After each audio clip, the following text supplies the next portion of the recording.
What's going on, everyone? It's Sean, Denver real estate agent with Co-Listings, coming at you with a fresh new market update for September 2018. Today's market update will cover 4 topics: days on market, months of housing inventory, number of new listings, sale price, and in general, what this means for you, the buyer, and what this means for you, the seller. So let's dive in.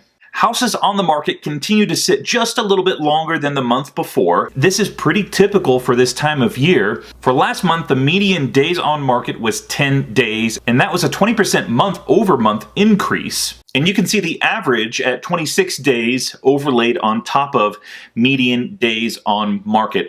I tend to lean more towards the median because it gives a little bit more of a realistic picture and takes out sort of the top and the bottom worst case and best case scenarios. Months of housing inventory for single family homes is at 2 months, and that's a 100% month over month increase. So basically that ticked up from 1 month of inventory to 2 months of inventory. Some people might say this is the writing on the wall of a slowdown in the market. To me, it just looks like a typical slowdown of the season and not an overall market slowdown. You can see here, as we look at 10 years back, our worst days were somewhere between 2010 and 2012, with it looks like the peak or the bottom of that housing inventory being 2011. If we start to tick up to, let's say, 3 months of inventory, then maybe it might be a little bit more appropriate to say that there's an overall larger market slowdown, but at the moment, this just looks like every other fall moving into winter. Number of new listings,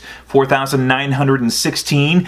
That's pretty much even for what it was month over month. So not really too much of a change as far as people putting new houses on the market. I know a lot of people are focused on getting kids into school for the month of August and making sure that families are settled in, so you're not going to see much activity. In fact, maybe this month, the month of September, we might see a little bit of an uptick in new listings on the market as people start to think about 2019 and maybe moving into that new house in the new year. Median sale price is $437,000, and that's a slight decrease month over month at about 2%. And you can see here median and average overlaid on each other. I think the average days on market and the average sale price do go hand in hand. They do correlate, so the longer that houses sit on the market, the more likely a seller is to drop that list price and therefore affecting that sale price. This actually works to the advantage of the buyer who's out in this Denver metro market, because we have hit that peak for what buyers are willing to pay. In fact, we hit that, I believe, back in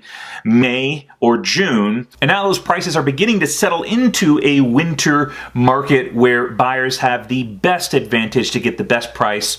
However, or conversely, there's not as many homes on the market. So what does this mean overall for the consumer in the Denver metro area? Well, for the seller, again, it's no better time to list your house than now. It is definitely a seller's market. Even though things are slowing down a bit, you're still getting a premium price as long as it is priced right.